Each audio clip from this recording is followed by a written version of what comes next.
Cecil Lammey, Orange and Blue Today, here with Doug Farrar, USA Today. Doug, I hate to toss it to you like this, but what happened to Russell Wilson? What happened to Russell Wilson was that Russell Wilson finally got what he wanted, which was ultimate power over everything. And based on my experience, I'm in Seattle. I was covering him from his first rookie minicamp. When I knew right away, by the way, like they signed Matt Flynn for $30 million. About 3 throws from Russell. I turned to my friend Liz Matthews. I said, him. He's the guy. He's the guy. Yeah. It was obvious. And it was a structure in Seattle where, the whole let Russ cook thing, that wasn't really the problem for Russ. Russ wanted more autonomy.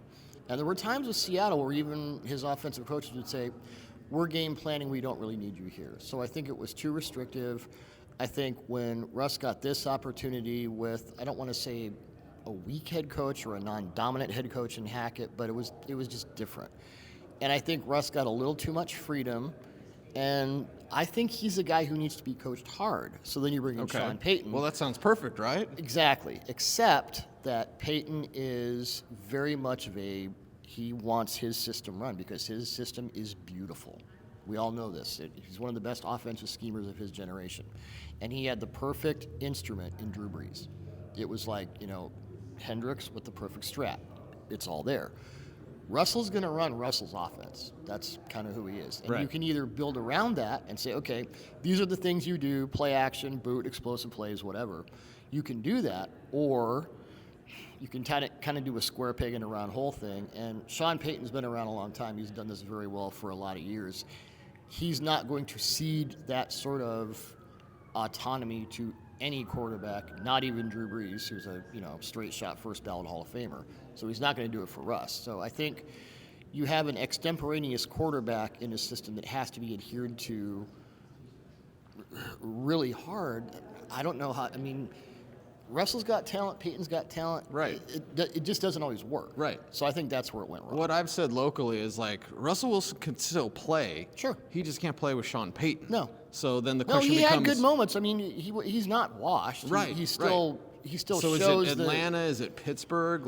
Where's a good landing spot for Russell Wilson? Because it's not going to stay in Denver, right? Right. It's not continuing, everybody. Well, Arthur Smith is in Pittsburgh, and if you watched Atlanta's offense last year, I don't know. It's going to have to be somewhere, and teams are still getting their offensive staffs together and all that, and they'll start to put together, especially if it's a new staff, kind of what we want our offense to be. I think in this case it's going to have to be somewhere where you're okay with, like Buffalo with Josh Allen, the Chiefs now with Patrick Mahomes. We're okay with, letting the chain loose a little bit. It's just different with Russ because you have to accept that there's going to be more improvisation than you may want, and it may or may not work out. But this is not a guy at this point in his career who's going to adhere to a system like that. Right. It's not going to happen. Old dog, new tricks type of thing. Kinda, so Russ is just who Russ is, and Broncos will figure it out. Now, before we get into the quarterback that could fit Sean Payton, the best of the top tier quarterbacks, I do have to reveal something that made me very happy because we're at dinner last night, and I have said locally, Jaden Daniels is my favorite quarterback. He's my number one quarterback this year, and I understand what Caleb Williams could be.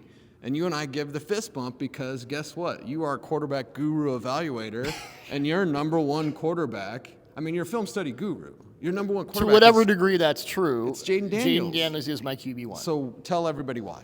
And with Williams, it's hard because the blocking was what it was, and the offense was what it was. It was weird. So you have to assume that if he gets in a functional NFL offense, and not all 32 NFL offenses are functional, obviously, there's more on the bone there than we may have seen.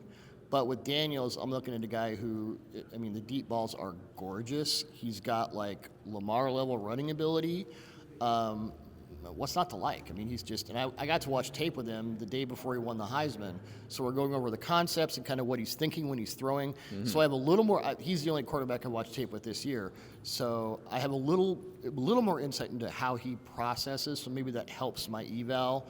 But just based on the tape, how he made that offense go. And that was a team where you pretty much had to score 60 to win.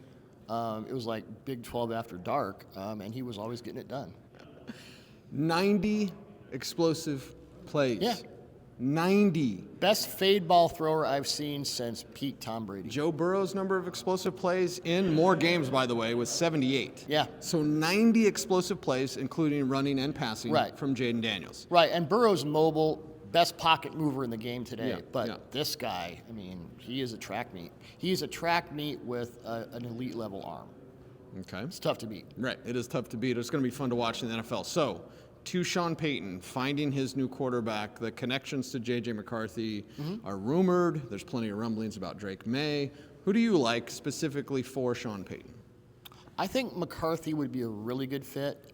He's more mobile than people think. He can run the quarterback draw, the design runs. He's good on boot. He's good at, and this was true with Breeze, who's 6 foot generously. I've stood next to Drew Brees, and I'm 5'9" generously, and so the rollouts to open the passing lanes, McCarthy can do that. He has adhered to a system, and I don't think he has any problem with that. So if it were me, we were discussing this last night, I would bring in Sam Howell from the Commanders and draft McCarthy, and I think you have two guys who really could fit Sean Payton's system well.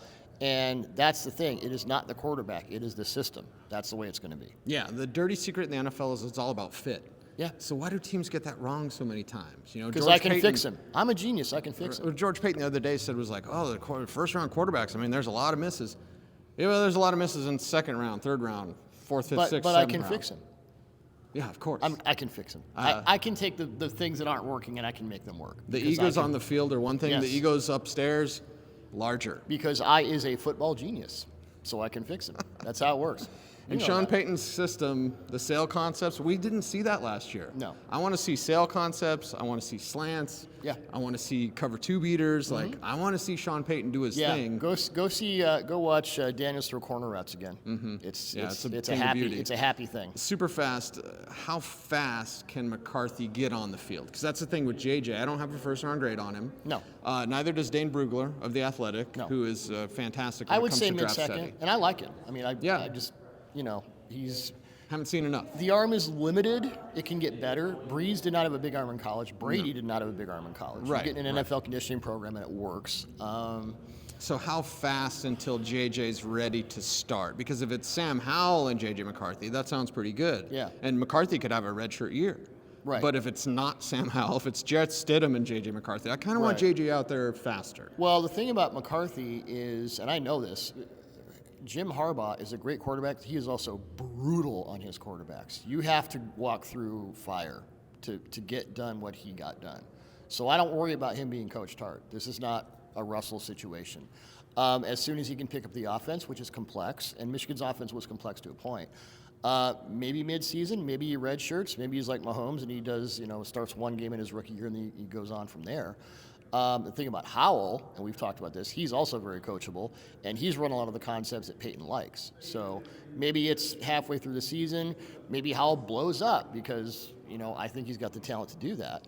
But I think then you have two guys in the hopper who you have confidence in their growth and development to run the Sean Payton offense, and from there, it's just kind of who's better, who's best. Right. Doug Farrar, ladies and gentlemen, USA Today. Film study, quarterback guru. I don't know what to call you besides dear friend and fellow metalhead.